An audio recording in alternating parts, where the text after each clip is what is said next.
Good morning. आज हम क्या करेंगे, हमारा एपी और जीपी का जो पार्ट हमने पढ़ा है उसका नेक्स्ट टॉपिक करते हैं, application of AP and GP. हम इसकी कुछ प्रैक्टिकल एप्लीकेशन कैलकुलेट करते हैं, ठीक है। उसके कुछ क्वेश्चन सोल्व करूंगा मैं, उसी के अकॉर्डिंग आपने 9.9 एक्सरसाइज को करना है। आज ही आपका होमवर्क है, ठीक है। मैं उसके 3 या 2-3 क्वेश्चन करके दिखा देता हूँ। देखो, ए मैन हैज टू पे ए डेबिट ऑफ ₹3600। क्या कहता है वो कि एक आदमी को 3600 रुपये का भुगतान करना है। ही एग्रीज टू पे इट इन 40 इंस्टॉलमेंट।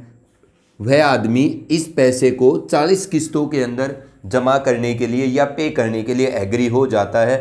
जो 40 इंस्टॉलमेंट्स के अंदर वो एग्री हुआ है 3600 को सबमिट करने के लिए, वो 40 इंस्टॉलमेंट किस में बना रहा है, वो एपी के अंदर। मतलब जो उसने 40 किस्तें बना रखी है उस 3600 पैसे रुपये की, वो इंस्टॉलमेंट किस में है, एपी में है। इस तरीके से बनाई हुई है वो इंस्टॉलमेंट कि वो एपी को क्रिएट कर रही है। He dies after 30 instalment. लेकिन क्या होता है, वो 30 किस्त फुलफिल करने के बाद मर जाता है।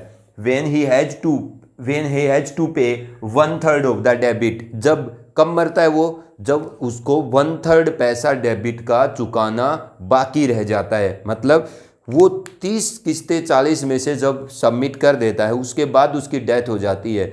अब जब डेथ होती है उसके बाद उसको कितना पैसा और पे करना है, जो टोटल डेबिट था उसका जो 1/3 पैसा बनता है वो अब भी उसका पैसा बकाया है जमा करने के लिए, बाकी को वो जमा कर चुका है, ठीक है। तो find the value of the first instalment and the common difference. क्या पूछ रहा है, तो बताइए उस आदमी की पहली किस्त कितने की है और किस कॉमन डिफरेंस पे उसने एपी के अंदर वो 40 इंस्टॉलमेंट बनाई हुई है।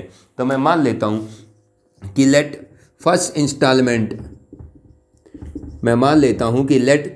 Instalment be of B rupees X. मैं मान लेता हूं कि पहली इंस्टॉलमेंट उसकी कितने रुपए की है, एक्स रुपए की है। एंड कॉमन डिफरेंस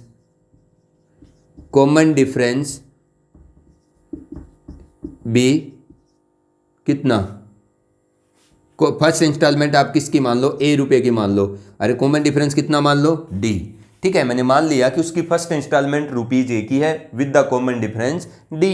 अब क्या कहता है कि 3600 पैसे सबमिट करने हैं 40 इंस्टॉलमेंट के अंदर, और जो 40 की 40 इंस्टॉलमेंट में पहली इंस्टॉलमेंट ए रुपए की है और किस कॉमन डिफरेंस पे वो 40 इंस्टॉलमेंट एपी में है, डी कॉमन डिफरेंस पे। अगर 40 इंस्टॉलमेंट में उसको 3600 रुपये जमा करने के लिए वो एग्री हुआ है with first instalment A and the common difference D, क्योंकि 40 की 40 इंस्टॉलमेंट किस में है, एपी में है। तो इसका मतलब उसकी जो इंस्टॉलमेंट होंगी बेटा वो इस तरीके से होंगी, ए प्लस डी, ए प्लस 2D। इस तरीके से इसमें कितनी टर्म होगी, 40 टर्म्स, ठीक है। क्योंकि उसने 40 इंस्टॉलमेंट के अंदर उस पैसे को जमा करने के लिए एग्री या हाँ भरी है। तो इसका मतलब अगर फर्स्ट इंस्टॉलमेंट में ये मानता हूँ 39 किस्तों के अंदर पहली किस्त ए रुपए की मानता हूँ और डी कॉमन डिफरेंस है उन सभी किस्तों का, तो पहली किस्त ए की होगी तो दूसरी डी कॉमन डिफरेंस पर ए प्लस डी रुपये की होगी, तीसरी ए प्लस 2D पे होगी। ऐसे ऐसे उसने 40 इंस्टॉलमेंट के अंदर 3600 रुपये पे करने को एग्री हुआ है। इसका मतलब क्या हुआ कि ये जो इंस्टॉलमेंट है अगर ये एपी को फॉर्म करती है तो इस एपी की 40 टर्म्स का जो सम होगा वो उसकी 40 इंस्टॉलमेंट्स का सम होगा। और 40 इंस्टॉलमेंट का सम क्या बताएगा, जो 40 इंस्टॉलमेंट में उसने पैसे देने के लिए एग्री हुआ है, ठीक है। अब 40 इंस्टॉलमेंट का सम 3600, तो 40 इंस्टॉलमेंट का सम का मतलब इस एपी की 40 टर्म्स का सम क्या होगा, 40/2 मतलब n/2, 2 इंटू ए, n-1 39 बेटा into D is equal to 3600। अब यहाँ से कितना हो गया ये 20, तो 2a प्लस 39d बेटा 3600 को 20 डिवाइड करेगा तो 0 से 0 कैंसिल, 180। इसका मतलब 2a plus 39d is equal to कितना, 180। ये a और d के अंदर आपको एक इक्वेशन मिल गई। अब क्या करेंगे, अब देखो आप वो क्या कहता है कि जब 30 इंस्टॉलमेंट के अंदर वो मर गया है उसके बाद उसको 3600 का 1/3 पैसा जो भी बनता है वो बकाया था उसका। मतलब जब वो मरा है 30 इंस्टॉलमेंट के बाद, व्हेन ही हैज टू पे 1/3 ऑफ द डेबिट, मतलब जब वो मरा है 30 इंस्टॉलमेंट के बाद उसके बाद उसके पास कितना पैसा बकाया था 30 इंस्टॉलमेंट के बाद, जो 3600 का 1/3 पैसा बनता है। इसका मतलब 1200 रुपया उसको अब भी देने थे। इसका मतलब क्या कि अगर वो 30 इंस्टॉलमेंट के बाद जब मरा है तो 1200 रुपये छोड़ करके मरा है 3600 में से, तो इसका मतलब वो 3600 में से 2400 रुपये 30 इंस्टॉलमेंट में जमा कर चुका है। समझ में आई हो ये बात कि वो अगर 30 इंस्टॉलमेंट के बाद जब मरा है तो 1200 रुपये छोड़ के मरा है 3600 में से बकाया, तो इसका मतलब 30 इंस्टॉलमेंट में वो 2400 रुपये जमा कर चुका है। इसका मतलब इसी एपी की पहली 30 टर्म का जोड़, मतलब पहली 30 इंस्टॉलमेंट का जो सम है वो कितना है बेटा 2400। ये आपको समझ आया होगा। तो 30/2 2 into A plus 29 into D is equal to 2400। ये कितना हो गया 15। तो 2a प्लस 29d बेटा 2400 डिवाइड बाई कितना 15। 5 3 जा 15, 5 4 जा 20, 5 8 जा 4 1 जा 4, 3 1 जा 3, 3 6 जा 18 0। तो 2a plus 29d is equal to 160। ये हमें ए और डी में एक इक्वेशन और मिल जाती है। अब इन दोनों को सोल्व करो और उसकी फर्स्ट इंस्टॉलमेंट और कॉमन डिफरेंस कैलकुलेट करो। कैसे करेंगे? आप इस फर्स्ट इक्वेशन में से ये मान लीजिए फर्स्ट है मेरी बेटा, ये सेकंड है, तो 2a plus 39d is equal to 180 and 2a plus 29d is equal to 160। Subtract the equation second from first. तो नीचे वाली इक्वेशन के साइन चेंज हो जाएंगे, टर्म्स के ये cancel. 10d is equal to 20 बेटा। तो d कितना है 2, मतलब कॉमन डिफरेंस कितने का है 2 रुपये का है। ठीक है, अब d की वैल्यू किसी भी इक्वेशन में रख दो। मान लीजिए मैं यहाँ रखता हूँ d की वैल्यू 2, तो 2a plus 58d is equal to 160। इसका मतलब इससे आगे सोल्व करता हूँ तो 2a इज इक्वल टू 102 बचेगा मेरे पास। तो a कितना आएगा 51। इसका मतलब उस पर्सन की जो फर्स्ट इंस्टॉलमेंट थी उसकी 40 में से फर्स्ट इंस्टॉलमेंट जहाँ से शुरू हुआ था वो 51 रुपीज़ की थी और 2 कॉमन डिफरेंस के बाद वो किस्तें बढ़ा रहा था। तो इस तरीके से वो एपी या जीपी की मदद से हम क्या करेंगे, वो जो पूछेगा उसको कैलकुलेट कर देंगे। This is the application of AP and GP. तो ये क्वेश्चन किसका था? एपी की एप्लीकेशन का था। ठीक है, अब नेक्स्ट क्वेश्चन देखिएगा, वो क्या कहता है? A man gets an employment of ₹1000। ये फर्स्ट क्वेश्चन है बेटा, मैंने वो फोर्थ क्वेश्चन किया था। A man gets an employment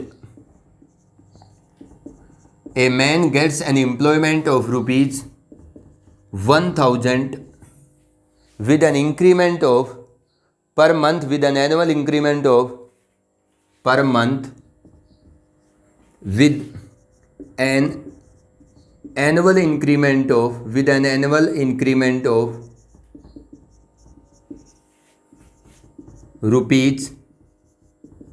₹50 per month. ठीक है, अब देखिएगा क्या कहता है। What does he earn in 10 years? What does he earns in 10 years? ये बताइए वो 10 साल में कितना पैसा कमाएगा। तो देखो कैसे कैलकुलेट करेंगे। A man gets an employment of ₹1000 per month with an annual increment of ₹50 per month. एक पर्सन है, उसको पर मंथ 1000 रुपये की नौकरी लगती है with an annual increment of, और सालाना जो बढ़ोतरी है वो उस पर्सन की कितने की बात होती है? सालाना बढ़ोतरी की 50 रुपया पर मंथ के अकॉर्डिंग। ठीक है, इसका मतलब अगर 1000 रुपये की आज किसी पर्सन को जॉब लगी है, ठीक है, उसके बाद उसकी इंक्रीमेंट की क्या बात हुई है जॉब देने वाले से कि 50 रुपया पर मंथ के अकॉर्डिंग मेरे को एनुअल इंक्रीमेंट लगना चाहिए। इसका मतलब वो क्या कहना चाहता है? 50 रुपया पर मंथ, इसका मतलब 12 मंथ 600 रुपीज़ उसको सालाना इंक्रीमेंट लगना चाहिए। तो पहले साल वो 1000 लेगा, अगले साल उसको तनख्वाह कितनी मिलेगी? 1600, क्योंकि 50 रुपया पर मंथ के अकॉर्डिंग टोटल एनुअल इंक्रीमेंट पूरे साल का कितना हुआ? 600। उससे अगले साल वो कितने पैसे लेगा? 2200 रुपया। इस तरीके से उसकी जो सैलरी चलती रहेगी, पहले साल 1000, अगले साल 600 रुपये एनुअल इंक्रीमेंट 50 रुपये पर मंथ के अकॉर्डिंग, उससे अगले साल फिर उसमें पिछली सैलरी में 600 रुपये ऐड हो जाएगा। ऐसे ऐसे ये चलती रहेगी। क्या है ये बेटा? एपी है ये, जो उसका एनुअल इंक्रीमेंट के साथ सैलरी बन रही है, जो एनुअल इंक्रीमेंट के साथ सैलरी बन रही है वो सैलरी एक एपी को जनरेट कर रही है। तो 10 साल की टोटल सैलरी का जोड़ का मतलब है उस बनने वाली एपी की 10 टर्म का जोड़, क्योंकि उसकी जो सैलरी बनती है इंक्रीमेंट के साथ वो एपी क्रिएट करती है। तो इस एपी की 10 टर्म का सम क्या बताएगा, उसके 10 साल में टोटल इंक्रीमेंट के साथ जो कमाए हुए पैसे होंगे जॉब से वो बताएगा। तो इसके 10 टर्म का जोड़ क्या आएगा, 10/2, 2 इंटू ए, फर्स्ट टर्म मतलब जहाँ से आपकी सैलरी स्टार्ट हुई थी, 10 - 1 किस कॉमन डिफरेंस के साथ है, 600 रुपया। तो ये कितना हो गया बेटा 5, 2000 प्लस 9 इंटू 600। तो यहाँ से कितना मिलेगा 5, 2000 प्लस 9, 0 0 9 6 जा 54। तो कितना हो गया ये 5, ये कितना है 5400 एंड 2000, 5400 एंड 2000 कितना हुआ 0047, इसका मतलब 7400। अगर मैं 5 से मल्टीप्लाई करता हूँ 0 5 4 जा 20, 5 7 जा 35 और 2 37, इसका मतलब वो पर्सन 37,000 पैसे कमा लेगा अगर इस तरीके से उसको इंक्रीमेंट लगता है तो हर साल। ठीक है, ये उसकी अर्निंग है उस पर्सन की इन द 10 ईयर्स। अब एक क्वेश्चन मैं जीपी का करता हूं बेटा, ये इसी तरीके से आपने समझना है। ए पर्सन हैज 2 पेरेंट्स, देखिएगा ये इसका लास्ट क्वेश्चन है, question number 8। A person has 2 parents, ठीक है ना, 4 grand parents and 8 great grandparents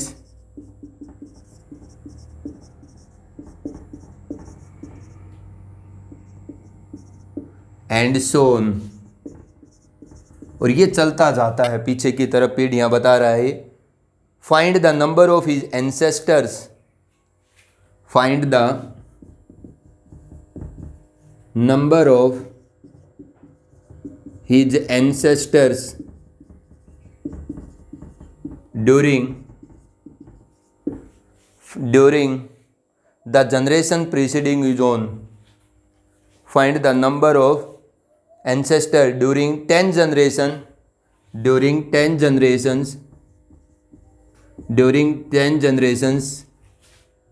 preceding his own।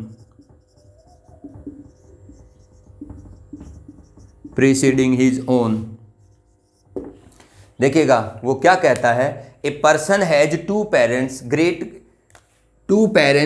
4 grand parents, 8 great grand parents, ठीक है, जिसको परदादा कह सकते हो आप। Find the number of his ancestor during the 10 generation preceding his own, मतलब खुद से पीछे जो 10 जनरेशन है उसमें टोटल एंसेस्टर्स उसके कितने बनेंगे। इस तरीके से अगर उसकी पीढ़ियों में पर्सन चल रहे हैं तो उसको खुद को छोड़ के उसके पेरेंट्स कितने हैं, कितने पेरेंट्स हैं 2, कितने ग्रैंड पेरेंट्स हैं 4, कितने ग्रेट ग्रैंड पेरेंट्स हैं 8। इस तरीके से ये क्या फॉर्म करते हैं जीपी। तो आपने इस जीपी की 10 टर्म्स का जोड़ कैलकुलेट कर लेना है, उसके खुद को छोड़ के पीछे की 10 जनरेशन के एंसेस्टर्स टोटल आ जाएंगे। तो ये जीपी की 10 टर्म का जोड़ क्या होगा, ए आर की पावर n -1 r -1 बेटा। तो S10 is equal to 2 into ये कितना है 1023, क्योंकि 2 की पावर जो 10 होता है उसका रिजल्ट होता है 1024, ठीक है। 2 - 1 1, तो ये बेटा कितना आ गया 2 3 जा 6, 2 2 जा 4 02। इसका मतलब उसकी खुद की जनरेशन को छोड़ के पीछे की जनरेशन तक कितने टोटल एंसेस्टर हैं 2046। अगर इस तरीके से उसकी वीडियो में total number of parents grand parents या ग्रैंड पेरेंट्स बनते हैं, इस तरीके से वो चल रहा है। अब आपने क्या करना है, मैंने आपको 3 क्वेश्चन समझाए हैं, आप इस 9.9 एक्सरसाइज को करो। जो दिक्कत आती है किसी क्वेश्चन के अंदर, ठीक है, सभी क्वेश्चन आप यहाँ नहीं कर पाएंगे तो उस क्वेश्चन को आप पूछ सकते हैं, लेकिन आज आपने ये 9.9 एक्सरसाइज करके और मेरे को शाम तक होमवर्क सेंड करना होगा। अब आपका ये कंप्लीट हो गया इस बुक के अकॉर्डिंग।